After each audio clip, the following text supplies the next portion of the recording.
Hi, I'm Laura Nadine, and this is episode 3. All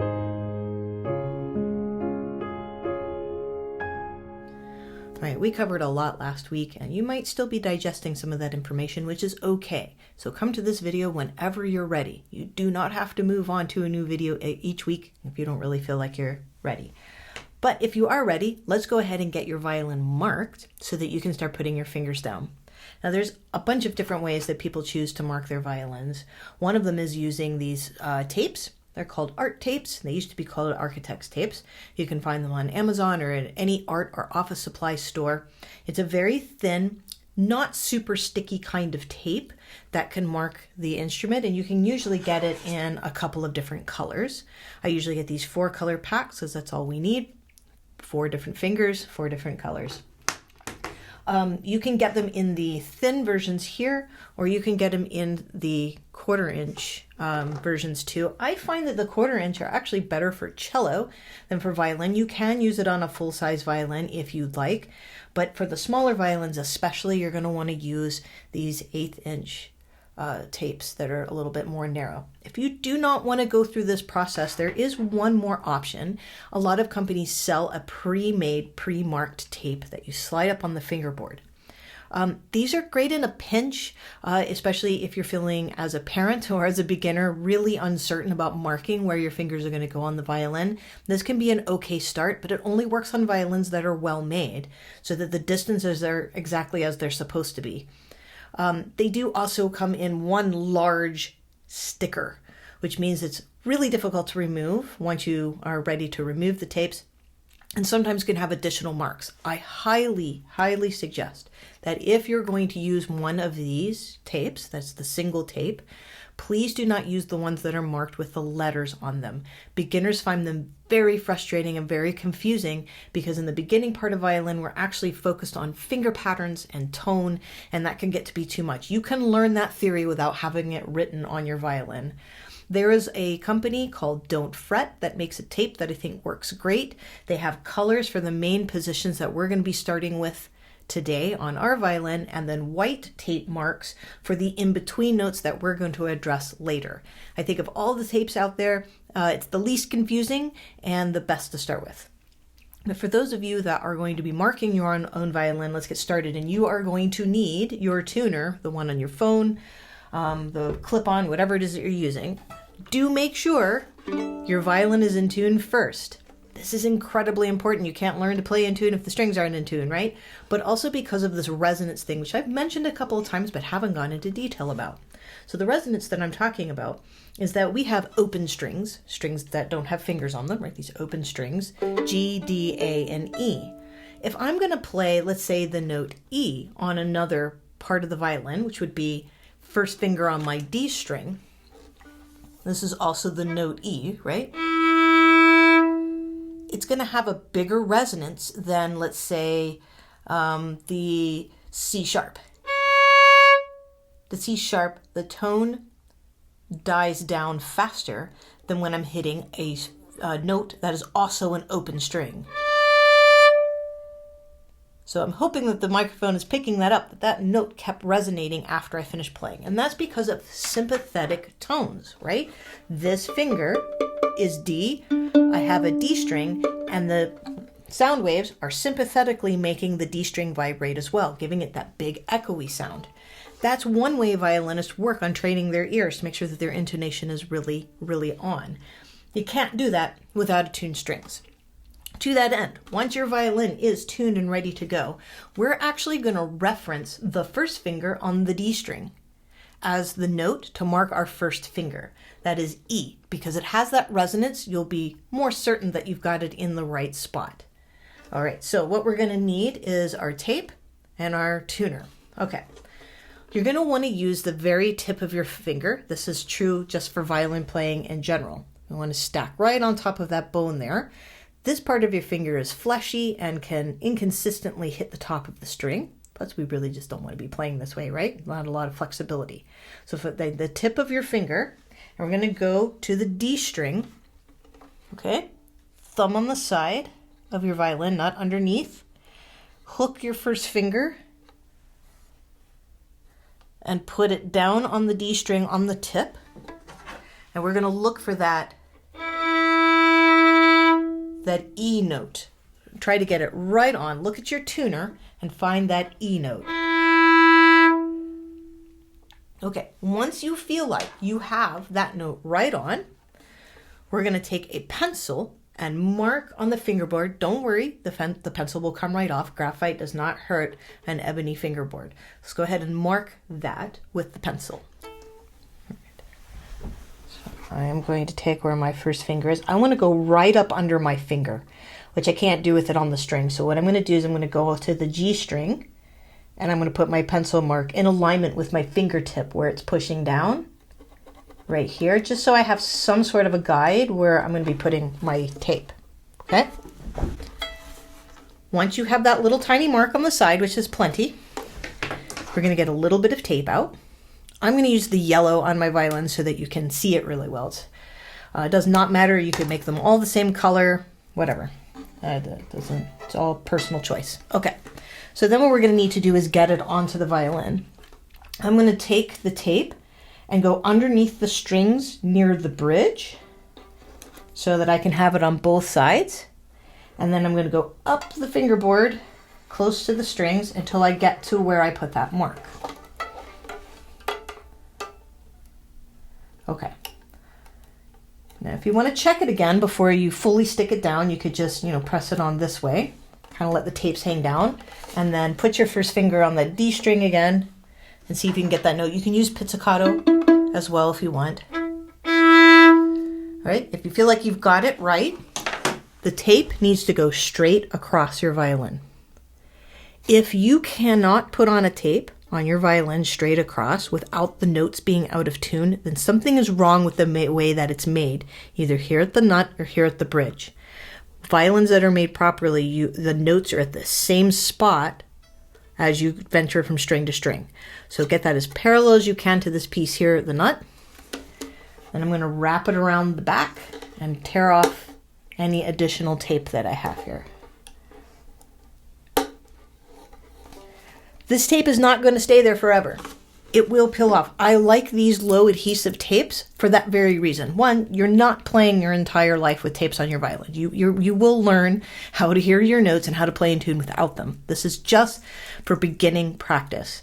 Two, nobody likes cleaning up all that adhesive. Again, one of the drawbacks of the large tapes that I was referring to earlier, the one-piece pre-marked tapes, there's a lot of sticky that you'll have to work off the fingerboard of the violin. So yes, this might come off. You might have to reapply this in the coming months while you're still learning to put your fingers down. But it's going to be really important that we get this, okay? Now, this is the only tape you're going to need for today. But we are going to mark for the second finger and third finger. Because the first and second finger are going to be a whole step away, there is going to be a space here. So here's what I'm going to do. We're going to go ahead and start today with our first finger tape so that we can practice our new rhythm, working with our bow and putting a finger down. Next week, I will cover the other two fingers. But if you would like to do it yourself right now, the notes that you're going to mark, again, on your D string, this is E, F sharp, and G. 1, 2, and 3. You can go through a similar process using your tuner. If you want to jump on that, go right ahead. But for now, let's get playing. Sidebar, if you are a parent marking a violin that's small for a young child, you might find that your fingers are too big to accurately place the tapes. One of the things that I like to do is to use my pinky in place of my index finger, as it's the smallest finger. And if you really can't figure it out, you can't get your finger to work, you can use a standard pencil, use the eraser to push down the note to double check that you've got it. The pinky should be fine, but do remember that your child has really small fingers, and you definitely want to try to get just the tip of your finger there to help mark the tape. All right, now we're going to work on our new rhythm. Music for this is uploaded already to the website. You can download it. It is Mississippi Hot Dog. That's how we're going to describe the rhythm.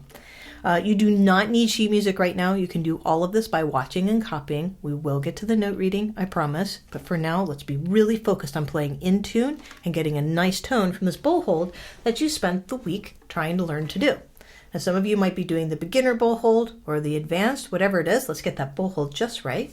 Get the violin up and away that we described last week. Now we have a nice strong violin hold. Okay. Your left hand, you need to keep this wrist straight. You don't want to put pressure on those tendons and restrict the mobility of your fingers. You also don't want to push the other way where you're stressing your wrist out this way. You want this to be as relaxed as possible through here so that your fingers have the best chance of being able to move and not hurt. Okay? Every hand is shaped a little different. The younger the student, the less proportional the hand will be. And so there might be some slight variations and differences in the way that your hand looks when you're playing the violin. But there are some things that I want you to watch out for that everybody should be doing. All right? Just like we did when we were starting to figure out how to put our tapes on, we made that hook with the finger. I want you on the very tips of your fingers, right here where the bone stacks. Can you play with your fingers flat? Yes, you can. But you're going to be severely limiting what you can do in the future. So if you want to only play this song and nothing else, go right ahead. But I think you probably want a little more than that. So we're going to make sure that we stay on the tips of the fingers. Keep the fingers round. Keep the thumb on the side. Don't let it venture underneath your violin like this. Okay? Don't let your hand collapse and close where you feel like you're strangling the violin either. Right? If you put the hand somewhere near this base joint, touching the side of the neck, and then hook your finger. For my hand size, that is the perfect angle of attack to get my first finger on the tip and on the string. Okay? I am not squeezing the neck. I'm not helping my violin be held up because the weight of my head is taking care of that. My only job right now is to have my hand feel like it's securely anchored here, and I'm pushing or sinking down on the tip of my first finger to try to make the first note. Now, what I want you to try and put the first finger on the E string, the very highest, tiniest string, and see what that feels like. Push that finger down. You'll feel it, the string, into your finger. You might even get a little dent on your fingertip like I get, but that's okay. Your fingers will grow calluses. For you young people, that is extra skin that your body grows to protect the tip of the finger. So right now it might feel a little awkward, but it will be fine. Now let's try that same angle. Put it over on the A string. Now you might have noticed that my arm had to move a little bit. There's a really good reason why I let my elbow move when I'm playing the violin, just in small ways. Because if I don't move my elbow, every time I put my first finger down, it's at a different angle. Especially when I'm playing on the lowest string, that's really awkward and hard on my hand. As I add other fingers, I end up with bad technique with fingers flattening out. Allowing my elbow to come forward when I'm playing on the lowest string and relax as I come to the highest string allows my fingers to keep the same shape on every string. How much you have to move, again, depends on your hand size. So feel that first finger on the E string and on the A string. So the E string should be pretty relaxed. A string, we're coming over a little bit more. Still stay on your fingertip. Right? Let's move over to the D string. Can you play still on the tip and keep a little bit of a hook or angle in your first finger? And then G string. My hand also has a slight backward movement where I'm leaning toward my first finger a little bit more. I have to do this in order for my pinky to reach because I have an exceptionally short pinky. If I put my fingers straight up and down, my pinky struggles to make the reach. So I have a little bit of a lean or pronation in my left hand that helps me to play. And I'm able to do this even through difficult literature. This works really well for my hand shape, okay? You do not have to be ultra picky on every little thing, okay? I'm giving you the big picture. I'm giving you the details so you can take with it what you want. But I do want you to have it on the tip and sink in. Let's add some bow. When my fingers are not being used, I'm going to want to have them slightly hovering above the string. You don't have to bring them way back here, but you don't want them to touch the string. If they lightly touch the string, you're going to get a little squeaking or whistling sounds, right? So just relaxed, okay? And we're going to go to the E string, that high string. Arm is relaxed, and I'm going to play this rhythm that I call Mississippi Hot Dog. It's 4 short notes and 2 longer ones, like this. Okay, let's try it again together. Bows ready, 1, 2, ready, go. Nice work. Let's try it one more time. 1, 2, ready, go. All right, there's some E string. If you would like to practice on your E string a little bit more, pause the video here, play on your E string, and then replay when you're ready. Okay, so moving on. A string. Having our hand curved and ready to go. Mississippi Hot Dog. 1, 2, ready, go. Okay, let's do that again. 1, 2, ready, go. Nice work. All right, so we got a little bit of Mississippi Hot Dog going on, E string and A string. Let's go back to our E string, but this time I want you to take that little hooked finger you're working on and put it right on your tape. This is not a guitar. We're not going between frets. You want to go right on the tape. You're going to play the note F sharp. All right, got your first finger down? Let's give it a try with some Mississippi Hot Dog. Ready? Go. Okay, that's good. Let's try it again. Ready? Go. If you're getting some really weird sounds right now, that's pretty normal. There's a couple of things your body's trying to do. Not only is it trying to move and hold this down, it's also trying to adjust the pressure and the speed of the bow while adjusting the exact angle and pressure of this hand. There's a lot happening right now, and your body has to get those things in sync.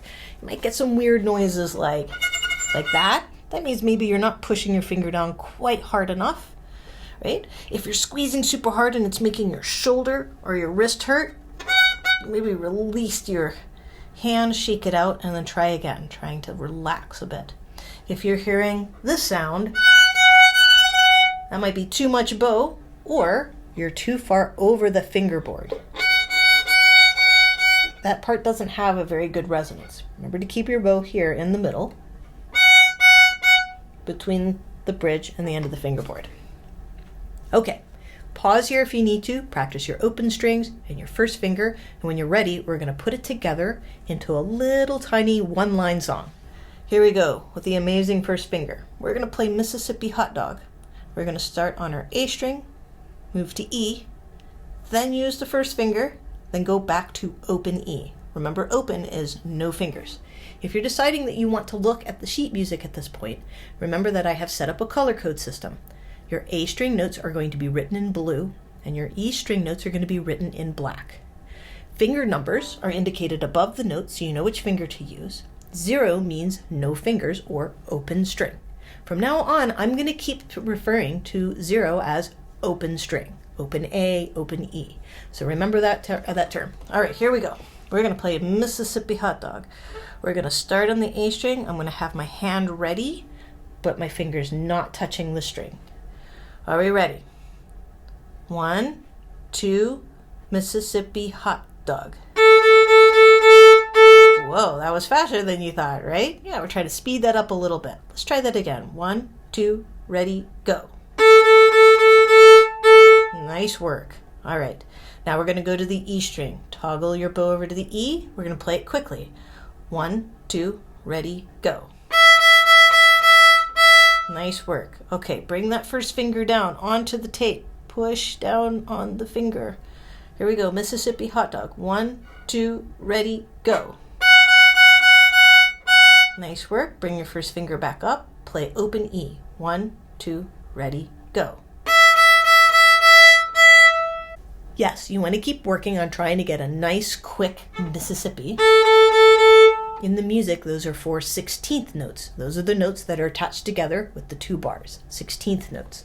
And the longer ones are eighth notes. I am counting eighth notes right now.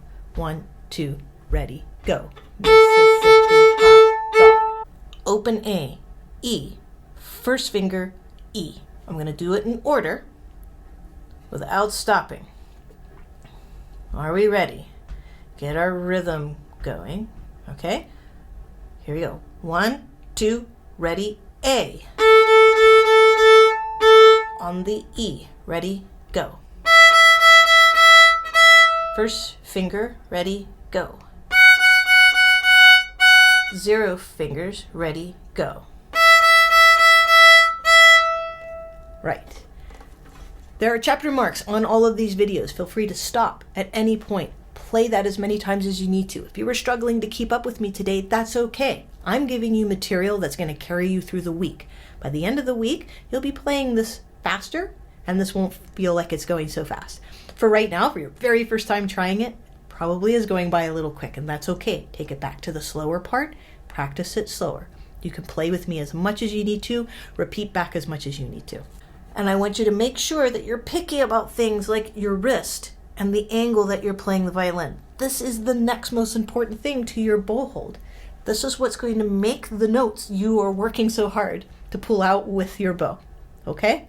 Let's try one more time. I'm going to do Mississippi hot dog, but I'm not going to call out the notes. We're just going to start. All right, here we go. 1, 2, ready, play.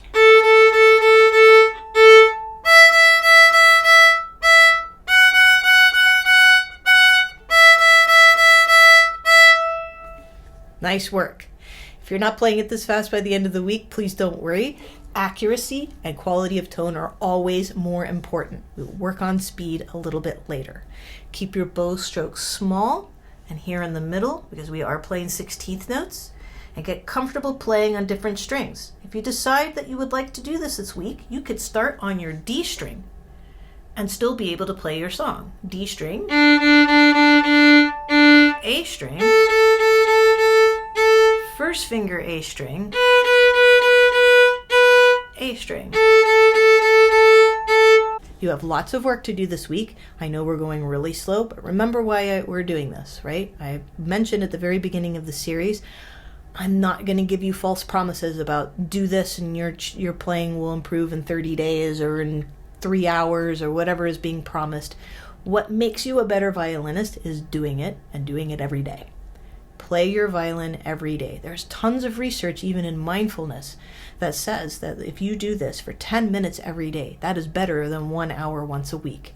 That consistent everyday work with your violin helps your body learn how to make peace with this thing that you've just stuck up underneath your chin to try to make beautiful noises with. All right, keep practicing the first finger. Next week, we will mark our second and third fingers, and we are going to learn how to build a musical sandwich. See you next time. One more side note. For those of you who are helping a younger learner, someone possibly under the age of 9, or somebody maybe that is struggling with different learning disabilities, this section is just for you. For really young players, they may not accelerate through the material quite as fast. You might need a few weeks of playing rhythms on open strings before the fingers are ready to go down. There's all kinds of games that you can play with the bow, taking the bow with the bow hold and making it go up in the air and back down and try to circle your head and then come back in and see if the bow hold is still there and nice and strong.